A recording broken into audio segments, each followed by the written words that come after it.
वैराग्य ज्याचे वसिष्ठा परिज्ञान योगेश्वराचे कवी वाल्मिका सारिखा मान्य ऐसा नमस्कार माझा सद्गुरु रामदासा जय जय रघुवीर समर्थ गुरुर ब्रह्मा गुरुर विष्णू गुरुदेवो महेश्वरा गुरु साक्षात परब्रह्म तस्मै श्री गुरुवे नमः. गेल्या वेळी आपण श्लोक नंबर 7 ह्याची शेवटच्या 2 ओळी जरा घाईघाईने घेतल्या, त्या आपण जस्ट वाइंड अप करूया. स्वये सर्वदा नम्र वाचे वदावे मना सर्व लोकांसी रे निववावे. आणि पुढच्या ह्याच्यात पण परी अंतरी सज्जना निववावे असे 2दा हा शब्द ना रिपीट झालेला आहे. तर आपण त्याचं कनेक्शन पण आता बघणार आहोत. तर मुख्य हे लक्षात ठेवायचं की नेहमी आपण नम्र वाचे वदावे हे केव्हा शक्य आहे, जेव्हा आपल्यामध्ये सत्वगुण वर असेल आणि दुसरा हा रजगुण आणि तमोगुणच्या अंमलाखाली असेल हे आपल्याला भान असेल, तर मग ऍप्लिकेशन म्हणजे आपल्याला वागायचं काय आहे, तर आपला एकच लाईन की आपला सत्वगुण वाढवावा आणि दुसऱ्याचे रजगुण आणि तमोगुण सोसावे. तर ही एकच पद्धत आहे साधक म्हणून.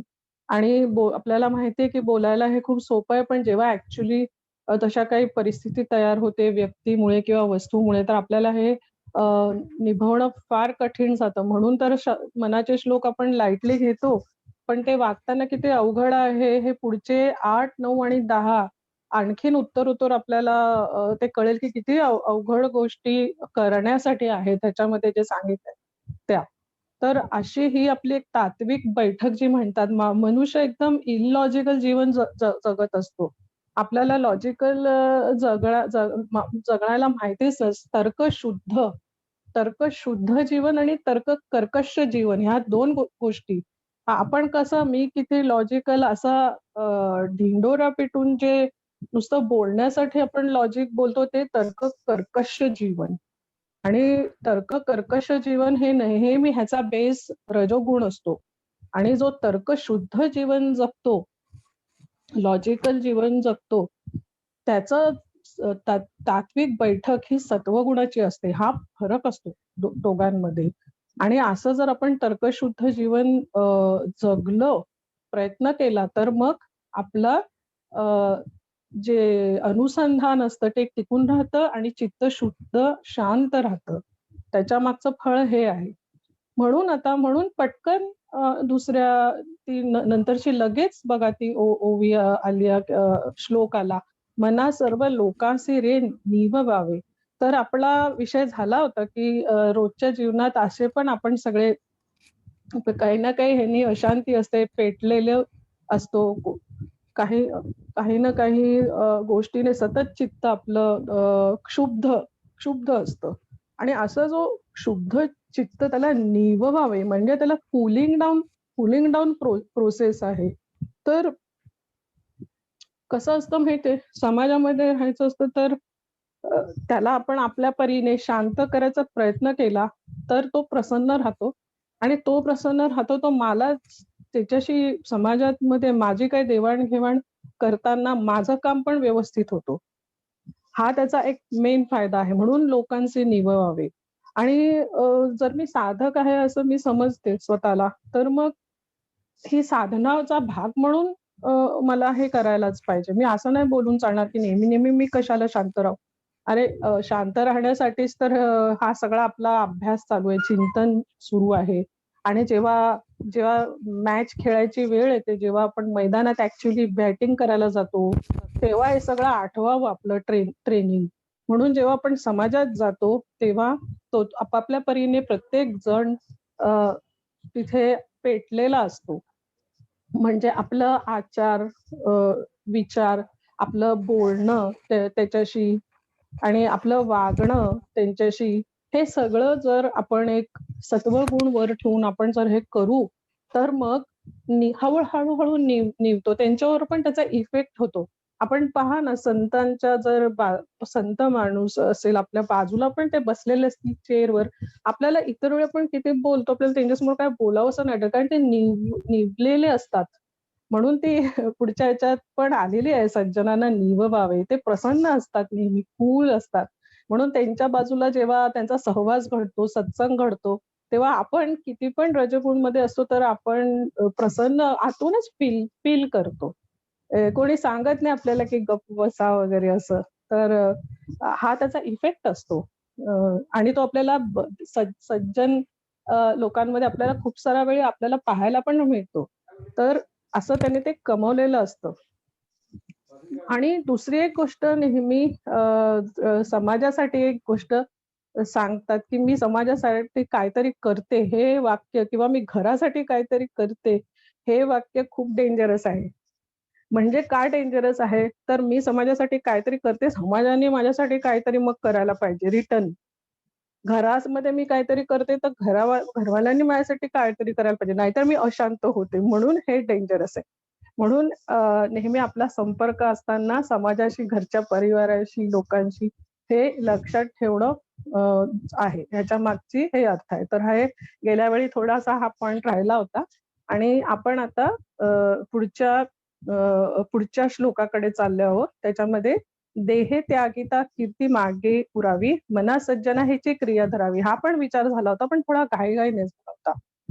तर देहे त्यागिता कीर्ती मागे उरावी म्हणजे आपलं जीवन कसं असावं, तर कीर्ती मागे उरण्यासारखं आपण आपलं जीवन असावं. पण कीर्तीसाठी मी अ, तसं जीवन आर्टिफिशियली जगण्याचा प्रयत्न नाही करायचा. माझं जीवन मुळातच शुद्ध, शांत जर असेल, तर मग आपोआप गेल्यावर पण ती कीर्ती राहते मागे, की किती व्यवस्थित जीवन हे हे हे जगले. त्याच्यामागचा हा हा विचार आहे. आणि मनासज्जना ह्याची क्रिया धरावी. आता मी समाजाला बघून खूप आदर्श जीवन जगते आणि त्याप्रमाणे मी वागते. ह्याच्यासाठी मी करायचं आहे का, की आतलं माझं वातावरण, जर माझं आतलं वातावरणच शांत असलं, तर मग बाहेरचं वातावरण किती पण अशांत असलं, तर मीच आतमध्ये कंट्रोलमध्ये असल्यामुळे बाहेरच्याचा माझ्यावर त्या तीव्रतेने तसा असर होत नाही. जर मी आतूनच शांत असलं आणि आतलं वातावरण जर आपलं नीट असलं, तर मग बाहेरचं वातावरण एका हद्दीपर्यंत आपल्याला कंट्रोलमध्ये ठेवता येतं. माझा पण कंट्रोल गेला, समोरच्याचा पण कंट्रोल गेला. मग जे व्हायचं ते होतं आपल्याला माहिती आणि झाल्यानंतर पण आपल्याला होताना पण दुःख असतं, त्याचा विचार आहे पुढे. होताना पण दुःख होत असतं. रेझिस्टन्स केलं, काही चिडलो आपण आणि त्याच्यानंतर पण दुःख राहतं. असं असं ह्याचा परिणाम असतो. म्हणून अ, ह्याची क्रिया धरावी आणि ह्याची क्रिया म्हणजे परत रिपीट तेच. ह्याची क्रिया धरावी म्हणजे नक्की काय करायचं? तर आपला सत्वगुण वाढवायचा. सत्वगुण कसा वाढेल आपला? अभ्यास करून, तत्श्रवणम, तत्कथनम, तेच ऐका, तेच वाचा, तेच म्हणजे हे सगळ्या कुठल्या गोष्टी आहेत? सतला धरून. सार जे जे आत्मतत्वाशी संबंधित आहे, जे श्रीरामाशी संबंधित आहे, अशा गोष्टी ऐका. परत पहा. त्याच्यावर चिंतन करा, त्याच्यावर सत्संग ठेवा. तर मग सत्वगुण असा म्हणजे रोज आहार, विहार, आचार, विचार, बोलणं सगळं हे प्रत्येक क्रियेमधून सत्वगुण आपला वर्क आणायचा आणि ठेवायचा तसा. आपल्याला खूप त्याला प्रयत्न करावा लागतो. म्हणून ह्याची क्रिया धरावी असं सांगितलं आहे.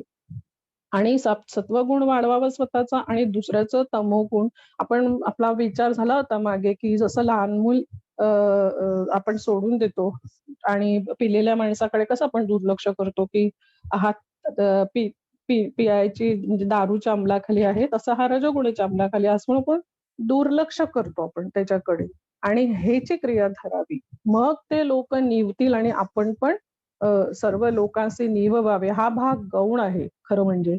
माझं समाधान, माझं चित्त, मी स्वतः निवलेली आहे का? आपण ते एल-पी-जी सिलेंडरचा विचार झाला होता, की धगधगती सिलेंडर तर चालूच आहे आणि वरून मनाचे श्लोक पण चालू आहे. असं नाही होत ते. तर सर्व पहिले आतून माझं समाधान मी स्वतःला निववायचं आणि मग आपोआप जेव्हा आपण शांत राहतो, तो जो पण मुळात शांत असतो, कधी पण अशांती करायचा प्रयत्नच करत नाही. असा ह्या ओळीचा अर्थ आहे. नंतरची ओळ, मना चंदनाचे परित्वाजी जावे, परी अंतरी सज्जना निववावे. आता आपला हा विचार परत बघा निववाचा सुरू आहे, की पहिल्या ह्याच्यात लोकांना सांगितलं आहे आणि आता सज्जनांना पण निभवायची जरूरत पडते.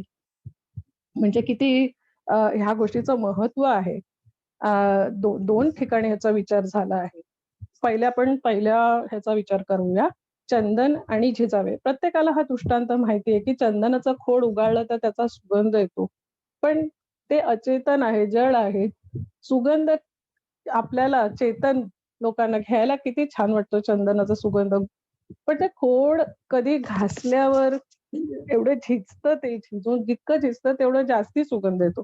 कधी बोलतं का खोड, की मी एवढा झिजलो आणि तरी पण तुम्ही माझी काही किंमत करत नाही. किंमत तर चंदनाची खूप असते. पैसे आपल्याला माहिती आहे केवढूसं खोड किती महाग असतं ते.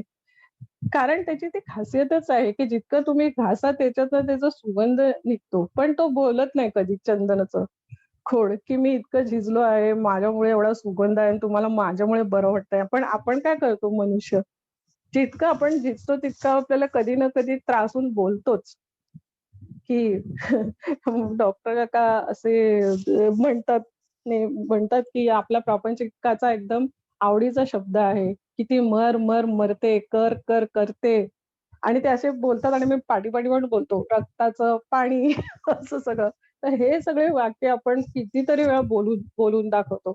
आणि मग असं जेव्हा आपल्याला बोलावसं वाटतं तेव्हा चंदनाचा खोड आठवावं आपण. आणि जर मी अशी बोलते सारखी-सारखी, की मी किती करते, मी किती मरते, तर मग सुगंध पसरेल की दुर्गंध पसरतो. प्रत्येकाला माहिती. मग काय घरी महाभारतच होतं. मग जो तो मग आपलं पुढे करतो, की मी किती करतो. असंच म्हणजे एकूण काय सुरू होऊन जातं, अशांती सुरू होऊन जाते. म्हणून ह्या ज्या वाक्य आपण बोललो, मी हे करते, हे गोष्टी डेंजरस आहे, बोलायचंच नाही साधकाने. आ आतमध्ये वाटत असेल तर आतल्या आत राहू द्यायचं, पण इथपर्यंत येऊ नये द्यायचं. कारण अशी करताना मग काय तुलना होते. आणि हे लॉजिक जर हे नाही वापरलं, तर मग काय तर्क कर्कश जीवन आपलं. सारखं अशांती आणि मागे आपला विचार झाला होता, जिथे शांती असते तिथे देव असतो, जिथे अशांती आहे तिथे देव नाही. Simple clear thinking. तर देव त्याचा वेगळीकडनं वगैरे काही नाही. शांतम निष्कलम असं त्याचं स्वरूप आहे. तर मग जर माझ्यामध्ये अशांती सुरू आहे किंवा माझ्यामुळे अशांती, तर तिथे देव अजिबात नाही. 1 तास जप करायचं सकाळी आणि मग दिवसभर अशांती सुरू ठेवायची. अशाने काही साध्य होणार नाही.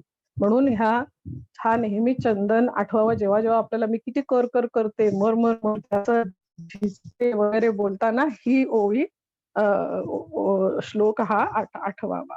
आणि दुसरी एक गोष्ट, मी जर कोणासाठी काय करते, समाजासाठी जर मी काय करते, तर त्याला एक नाव आहे, सामाजिक कार्यकर्ता. मी साधक आहे का मी सामाजिक कार्यकर्ता आहे? असे सामाजिक कार्यकर्ता खूप आहेत. समाजाचं आयुष्य किती जुनं आहे, सुरूच आहे. समाज कधी संपणारा नाहीये. आपलं आयुष्य किती जेमतेम 75-80 वर्षाचं. त्यातला एक इफेक्टिव्ह पिरियड असतो. आपण एक 30 ते 50 घराच्या व्यतिरिक्त बाहेर पडतो. काहीतरी समाजासाठी करावं, आपल्याला थोडा वेळ मिळतो आणि आपण ते करतो. त्यात पण मी जर अ, किती मी समाजासाठी करते, एवढूसा तुमचं तर एक थेंब पण नाहीये त्याच्यासाठी करू नये असं नाहीये. करायचं, पण माझ्यामुळे समाज चालेल हा ही गोष्टच इलॉजिकल आहे. तुम्ही असून तुम्ही तुमची मदत मिळून दे, तुमची मदत नको मिळू दे. समाज वर्षानुवर्ष चालतो आहे. तुम्हाला मदत करता आहे, कारण तुम्हाला बरं वाटतं आहे. मी मदत केल्यामुळे कोणाचं तरी भलं होतंय आणि सुख मिळतं. त्याचा विचार आता पुढच्या ओळीत आहेच कसा आपल्याला सुख मिळतं. कोणासाठी काय चांगलं करतो ते आपण आपल्यासाठी करतो. गरज मला आहे, पण समाज माझ्यावर अवलंबून आहे. असा थाट जर असेल, तर मग हाती दुःखच येणार आपल्याला. असा हा रिअलिस्टिक अप्रोच म्हणतात. ह्याला हे वास्तव आहे. अ, तर हा अ, अ, विचार चंदनाच्या झिजण्याचा समाज आणि मी आपलं काय कनेक्शन आहे ह्याचं झालं. आणि आता शेवटचं ह्याच्यामध्ये परी अंतरी सज्जना नीववावे. आता सज्जन म्हणजे कोण आहे? सर्वात पहिले श्री गुरु ह्यांची गणना सज्जनामध्ये होते. नंतर सज्जन म्हणजे सन्मार्गाने चालणारे जे काही संत आहेत ते. आणि आणखीन एक सज्जन जे सन्मार्गावर चालणाऱ्या लोकांना मदत करतात, असा 3 अर्थ. सज्जन म्हणजे कोण कोण? श्री गुरु, संत आणि संतांना मदत करणारे पण लोक, हे पण सज्जन मध्ये धरले, असा असा अर्थ अपेक्षित आहे समर्थांना आपण जेव्हा सज्जन कुणाला म्हणतो तेव्हा. आणि मग त्यांना निभवायचं, त्यांना ह्या तिघांना पण निभवायचं. कोणी? आपण साधकांनी, जो मनाचे श्लोक ऐकतोय आणि समजून घेतोय. बरं, का बरं निभवावं? म्हणजे काय करायचं? त्यांना प्रसन्न करायचा प्रयत्न करावा. त्यांची प्रसन्नता, ते कसे प्रसन्न होतील?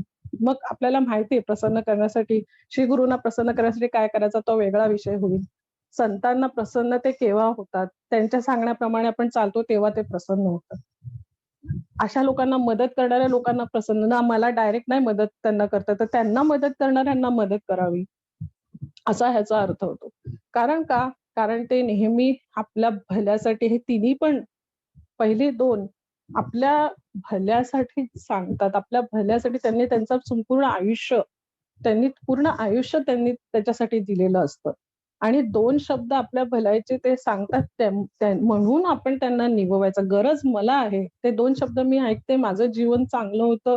मला त्याचा अनुभव येतो, की मी पहिले नाही ऐकायची तर माझं जीवन कसं होतं, आणि माझं ऐकते आता माझ्या गुरूंचं आणि संतांचं, तर माझं आता आयुष्य कसं व्यवस्थित चालू आहे, बॅलन्स चालू आहे. मग हा जो फरक मला मिळतो, तो गरज कुणाला आहे? मला आहे. मग मी माझ्या श्री गुरूंना का नको प्रसन्न ठेवू? मग मग ते म्हणतील, तू आता हे मनाचे श्लोक सांग ह्यांना, किंवा तू ह्यांना ब्रह्मसूत्र सांग. तर आनंदाने हे काम करायचं, की त्यांनी मोका दिला आपल्याला हे हे करायचा. असं आणि वेगवेगळ्या प्रकारे पण आपण त्यांना प्रसन्न ठेवू शकतो, प्रत्येकाच्या आपापल्या मूल्य आणि मर्यादा सांभाळून. तर आणखीन एक गोष्ट का असते माहितीये का? सज्जन लोकांना का निभवायचं सांगितलं, तुम्ही बघाल पहिलेपासून, तर सज्जन लोकांना अकारण वैरी असतात, असं शास्त्र सांगतं. सज्जन सज्जन त्यांना अकारण वैरी असतात. पण मला खूप वैरी आहेत अकारण, म्हणून मी सज्जन आहे, असा रिव्हर्स अर्थ घेऊ नका. असा सोयीस्कर अर्थ घ्यायचा नाही, की मला खूप दुश्मन आहे म्हणून मी सज्जन आहे, असं नाही. पण जर आपण सज्जनांचं, संतांचं आपण चारित्र्य वाचलं, आपण आता इथे आराध्य दैवत श्रीराम आहे. श्रीरामांचं चरित्र वाचलं तर किती किती अकारण वैरी आहेत. काय वैर धरण्यासारखं त्यांचं पर्सनॅलिटी तरी आहे का? पण किती अकारण वैरी आहेत सज्जनांना. कारण का अकारण वैरी आहेत? कारण ते सज्जन आहे, हाच त्यांचा दोष आहे. असं आहे. त्यामुळे मी जरी चांगली वागली समोरच्याशी, समोरचा माझ्याशी चांगलं वागेल ह्याची खात्री देता येत नाही. म्हणून काय मी वाईट वागावं का? तर हा प्रत्येकाचा, मला सत्वगुण वर ठेवायचा आहे, मला चांगलंच वागायचं, कारण सत्वम ज्ञानम संजायते. मला त्या ज्ञानाने, माझी तात्विक बैठक आहे, विचाराने मी ठरवलंय की मला असं वागायचंय. तर कोटणीस महाराजांचं एक उदाहरण देतात माझे श्री गुरु, की ते ते कोटणीस महाराज मिरज असायचे, आणि ते रात्री सांगलीहून निघायचे प्रवचन करण्यासाठी, आणि त्यांचे प्रवचन इतके लोकांना आवडायचे. ते रात्री पण करायचे तरी पण लोक यायचे. तर काय बाकीचे लोक काय करायचे, त्यांच्या वाट्यामध्ये काटे कुटे, रस्त्यात पायाला त्यांना काटे रुततील असे काटे पेरून ठेवायचे त्यांच्या रस्त्यामध्ये. आता कीर्तन करणारा माणूस काय कोणाचं वैर केलं? तर म्हणायचं, सांगायचं तात्पर्य असं, की असे अकारण वैरी सज्जनांचे असतात.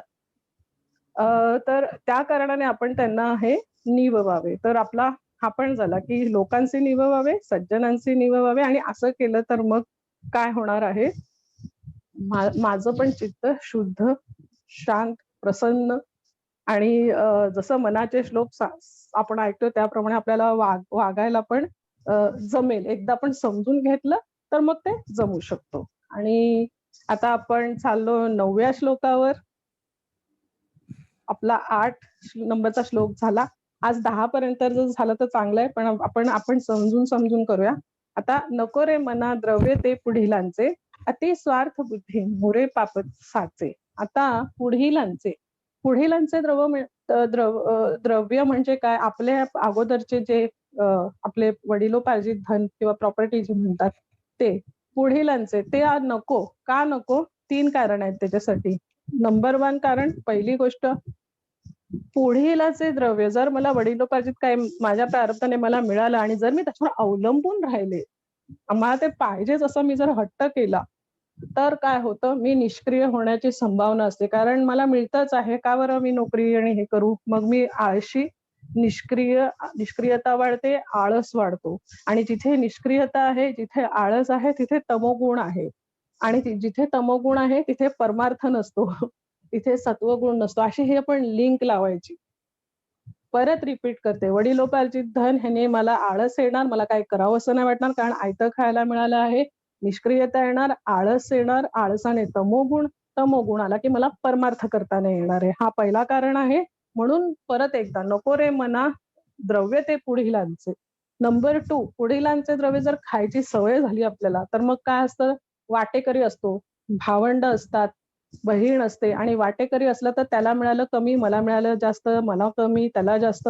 अशी ही स्पर्धा निर्माण होते, प्रतिस्पर्धी निर्माण होतात आणि प्रतिस्पर्धी निर्माण झाला की परत गाडी तीच, परत मत्सर, परत अशांती.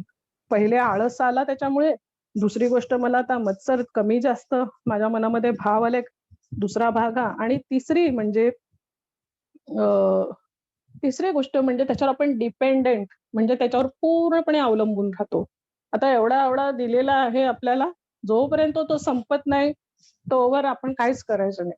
त्याच्यावरच अवलंबून आणि तिन्हीही गोष्टी खतरनाक आहेत म्हणजे साधकाच्यासाठी हे अजिबात चांगलं नाहीये. म्हणून नको रे, जेव्हा पण आपल्याला काही वडिलोपार्जित प्रॉपर्टी मिळते, घ्या, पण हे 3 पॉइंट लक्षात ठेवा. प्रारब्धाने मिळतोय, पण त्याच्यावर डिपेंडन्सी नको. त्याच्यामध्ये वाटेकरी आला तरी पण मला जितकं मिळालंय त्याच्यामध्ये खुश, जितकं मला पाहिजे तेवढं मला मिळेल, कमी मिळेल, जास्ती मिळेल, तिन्ही परिस्थितीत रामकृष्ण हरी. आणि मी आळशी बनणार नाही. माझा जो आता रोल आहे, माझी नोकरी आहे तर मी नोकरी चालू ठेवेल. ते मिळालंय ते एक्स्ट्रा असं. असं हे भान ठेवायचं आणि अतिस्वार्थ बुद्धी नुरे पाप साचे. आता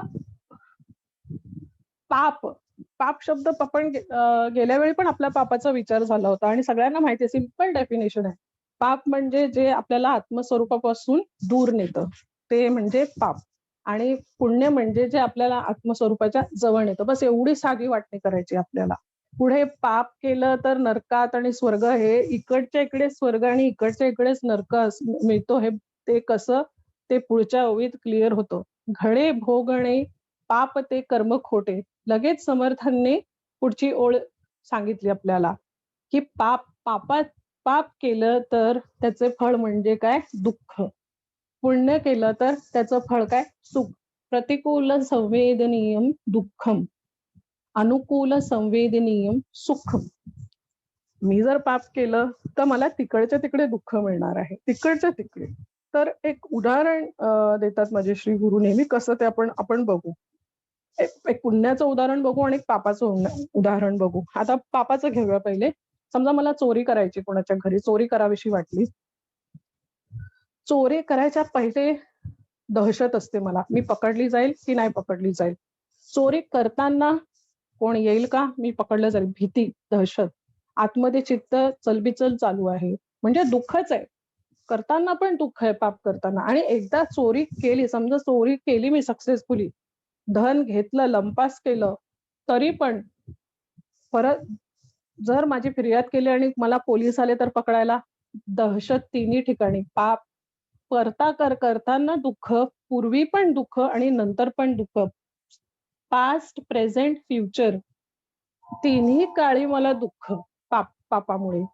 आणि पुण्याचं कसं आहे, आणखीन त्याच्या ऑपोजिट उदाहरण आहे. माझ्या श्री गुरूंच्या बाबतीत हे घडलं, त्यांनीच हे उदाहरण दिलं की एक हातगाडीवाला होता, चढवर हातगाडी ढकलत होता, खूप वजन होतं आणि माझे श्री गुरु पाठीहून आले आणि त्याच्या हातगाडीला थोडासा हात लावून वरती चढली ती गाडी. आणि त्याला पाठी पाहता येत नव्हतं, तो वर चढला आणि मग पाठी वळून पाहिलं त्यांनी, त्याला काय वाटलं, सामान पडलं. खरं वाटे ना की एवढं हलकं कसं काय झालं, पण देवासारखं येतात बघा पुण्य करणारे सज्जन. तर पाहिलं तर आहे, तर त्यांनी धक्का दिला आणि जेव्हा त्यांना कळलं की ह्या व्यक्तीने मला हातभार लावला, गाडी धक्का आणि त्याच्या जे चेहऱ्यावर जे भाव होते, जे ते भाव माझ्या गुरूंनी पाहिले आणि तिकडेच त्यांना सुख मिळालं. आपण बघा कधी कोणी पडलं, आपण त्याला उचलतो, चेहऱ्यावर भाव बोलता येत नाही पडल्यामुळे पण. त्याच्या चेहऱ्यावर जे ग्रेटफुलनेस असतं, कृतज्ञता असते, त्याचे भाव असतात. तिकडच्या तिकडे पुण्य केलंय, तिकडच्या तिकडे सुख मिळालं त्याला. तर म्हणून स्वर्ग वेगळा, वेगळीकडे स्वर्ग, वेगळीकडे नरक नाही. इथेच मला दुःख झालं हाच माझा नरक. मला सुख झालं हाच माझा स्वर्ग. तर घडे भोगणे पाप ते कर्म खोटे न होता मनासारखे दुःख मोठे. आणि जेव्हा जेव्हा मी पुण्य करते तेव्हा तेव्हा मला तिथेच सुख मिळते. आणि सर्वात महत्वाचं असं हे मिळालेलं सुख टिपण्याची सवय आपण ठेवली पाहिजे. की आता मी सत्कर्म केलं, आता नाहीतर त्या हातगाडीवाल्याला मदत केली, नंतर मग परत अ, माझी गाडी बंद पडली तर कधीतरी ह्याने मला मदत झालं, दुःखाला सुरुवात, अपेक्षा. तसं नाही. रिटर्न फेवर्स नाही ठेवायचे डोक्यामध्ये, की आता मी केलं आहे, ह्यानी मला स्माईल दिली.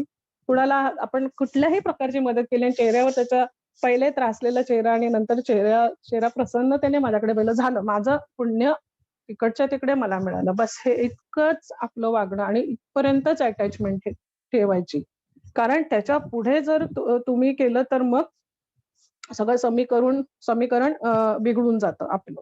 तर आणि आता 9वीतलं शेवटची लाईन आहे, "न होता मनासारिखे दुःख मोठे." माझ्या मनासारखं माझे श्री गुरु एक वाक्य खूप असे असे बोलतात ना, की ते बोलतानाच मला खूप हसायला येतं. प्रत्येक गोष्ट माझ्या मनासारखी व्हावी, असा कोण मी टिक्कोजीराव लागून गेलो आहे. असं ते बोलतात. खरं आहे. कितीतरी वेळा असं मला वाटतं, की प्रत्येक गोष्ट आपल्या मनासारखी बहुतेक गोष्ट होत असते. पण प्रत्येक गोष्ट अशी मनासारखी म्हणजे कोण लागून कोण गेली एवढी? तर व्यक्ती म्हणून मी नगण्य आहे. नगण्य शब्द वापरला इकडे. नगण्य म्हणजे खिचगणितात नाहीये मी. आवडत नाही आपल्याला हे ऐकायला, पण ते कसं त्याच्या मागे लॉजिक आहे. आता विचार करता मी कशी नगण्य आहे हे लक्षात येईल. की कोण आहे मी असा विचार करणारा, की माझ्या मनासारखं नाही का नाही होतंय बरं? तर कारण का आपण आपला विचार झालाय पहिल्या 2-3 श्लोकांमध्ये झालाय. ईश्वराच्या हा सर्व जगाचा चालक कोण आहे? ईश्वर आहे. सगळं नियोजित जे मिळतंय ते आपल्याला कडे मिळतंय. त्यामुळे मी किती पुण्य करते, मी किती पाप करते ह्याची नोंद तो ठेवतोय. ईश्वर ठेवतो आहे त्याची नोंद. त्यामुळे त्याच्या इच्छेप्रमाणे, त्याच्या योजनेप्रमाणे हे सगळं होत आहे, हे आपण खूप लक्षात ठेवायला पाहिजे. नाहीतर आतमध्ये रामनाम चालू आहे आणि म्हणजे तो मुँह में राम बगल में छुरी असं सुरू आहे. कारण प्रत्येक जीव हा स्वभावाने अपूर्णच आहे. प्रत्येक जीव. आता कसा जीव पहिले प्रारब्धाने बांधलेला आहे, मग कर्तव्य पण ह्याने बांधलेलं आहे आणि कर्तव्याच्या नंतर फळ किती? आता एकतर मला फळ माझ्या अपेक्षाप्रमाणे मिळेल, माझ्या अपेक्षेप्रमाणे जास्त मिळेल किंवा माझ्या अपेक्षेप्रमाणे कमी मिळेल. 3च पॉसिबिलिटी, चौथी पॉसिबिलिटी नाहीये. 3च शक्यता आहे ह्यापैकी. ह्यापैकी एक ना एक शक्यता आपल्या बाबतीत खरी होत असते.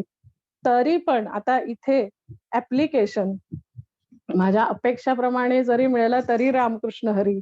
आहे का आपल्यामध्ये हिंमत? रामकृष्ण हरीला काय माझे श्री गुरूने नाव दिलं आहे खोड रबर. आणि ते म्हणतात, की खोड रबरचा वापर कधी करता येतो? शीस पेन्सिलीने लिहिलं तर करता येतो. आता शीस पेन्सिल म्हणजे कशी? ती पण हलक्या हाताने लिहिलेली. दाबून शीस पेन्सिल लिहिली तर खोड रबरने खोडता काळं होतं. ह्याचा अर्थ काय? आपले आतले रिएक्शन्स खूप तीव्रतेने जर जखम जास्ती झाली तर ती आपल्याला लवकर भरता येत नाही. त्यामुळे दुःख जे असतं ते हलकं ठेवलं तर रामकृष्ण हरी म्हणून ते खोडता येतं. मला आज माझ्या अपेक्षाप्रमाणे नाही मिळालं आहे. तरी रामकृष्ण हरी. पण मी ते अगदी साचून म्हणजे शाईने लिहिलेलं आणि पेन्सिलीने लिहिलेलं यामध्ये फरक आहे. शाईने लिहिलेलं आपल्याला खोडता येत नाही. म्हणून हलके प्रतिक्रिया, हलक्यामध्येच प्रत्येक गोष्टीचा रिस्पॉन्स द्यावा आपण. तीव्रतेने दिली तर आपल्याला ते खोडता येणार नाही. असं हे लक्षात ठेवा आणि नेहमी लक्षात ठेवावं, की ईश्वराकडे त्याची नोंद आहे. आपण दुःख ओढवून घेतो. मी एवढं कर करते, मरते, कोणी माझ्याकडे लक्ष देत नाही. असं बोलताना एक लक्षात ठेवा, कोणी लक्ष देत नाही त्याचं तुझ्यावर लक्ष आहे. आतमधला श्रीराम आहे तो साक्षी आहे, तू काय करते तो त्याची बरोबर दखल घेतो, तो त्याची नोंदणी करतो आणि त्याप्रमाणे तुझा पुढचा जन्म काय आहे ते पण ठरवतो. तर त्यामुळे कधी पुढच्या वेळी असं बोलू नका की कोणी माझी दखल घेत नाही, ह्याच्यामध्ये तर राम नाहीये, त्याच्या बोलण्यात काय राम नाहीये, असं सगळं बोलू नका. ओके. आणि सदा सर्वदा प्रीती रामी धरावी. आता आपला तो श्लोक सुरू झाला. सदा सर्वदा रामी प्रीती धरावी, 10वा दुःखाचे हा 10वा श्लोक हॅलो. म्हटलं. 10वा श्लोक म्हटलं. हा येस बरोबर आहे हाच होत आहे. तर आपला 10वा श्लोक. आणि असं करता करता मग कसं सदा सर्वदा प्रीती रामी धरावी, दुःखाची सोय सांडी जीवी करावी. आता सदा सर्वदा, आता हा 2 शब्द खूप महत्वाचा आहे. सदा आणि सर्वदा आपल्याला ऐकायला ना आपण मनाचे श्लोक खरंच खूप लाईटली घेतो, पण समजूनच घेत नाही काय म्हणायचंय. सदा आणि सर्वदाचा अर्थ काय माहितीये का? जागृती आणि स्वप्न अवस्था, 2 अवस्था आहे. आता स्वप्नामध्ये पण मी रामाची प्रीती कशी धरावी प्रश्न पडायला पाहिजे आपल्याला, की जागृतीमध्ये तर मी कसं बसं करते माझं असं मला वाटतं, पण स्वप्नात पण कसं? तर आपण जागृतीत आपण पहा आपला 90% व्यवहार हा अनात्म जगताशी आपण त्याच्यामध्ये बुडालेलो असतो. जर 90% जागृतीचा व्यवहार अनात्म तत्वांशी संबंधित आहे, तर मग स्वप्न तरी कसं कुठलं पडणार आपल्याला? मग त्याच्यासाठी काय करायला पाहिजे? उलटच करायला पाहिजे. जागृतीत पण जेव्हा आपण परत तोच विचार आहे, तत्कथनम, तत्श्रवणम, तेच ऐका, तेच बोला. त्याच्यावर अभ्यास करा. जे सतरूप आहे, जे पुण्य आहे, म्हणजे आत्मस्वरूपाकडे जो विचार मला नेतो, मी जर तो विचार केला, तसं तुम्ही जागृती अवस्थेत तुम्ही म्हणा, मी म्हणा, सगळ्यांसाठी आहे हे. म्हणजे गुंतवणूक, ह्याला काय एक शब्द टेक्निकल, गुंतवणूक चेतनामध्ये करावी, शाश्वतामध्ये करावी. आता 2 शब्द आले, चेतन आणि अचेतन. चेतन म्हणजे ज्याच्यामध्ये अंतःकरण आहे, स्वतःला विचार करण्याची क्षमता आहे आणि हालचाल करू शकतो. आणि अचेतन तुम्हाला सगळ्यांना माहितीये, मूर्ती रामाची ही अचेतन आहे. 2 प्रकाराने आपल्याला दृष्टी ठेवायला लागते. जेव्हा आपण चेतन तत्वामध्ये मधला राम बघतो, तिथे राम विशेष रूपाने असतो. मी परत एकदा रिपीट करते. चेतन सृष्टीमध्ये राम हा विशेष रूपाने राम समावलेला आहे.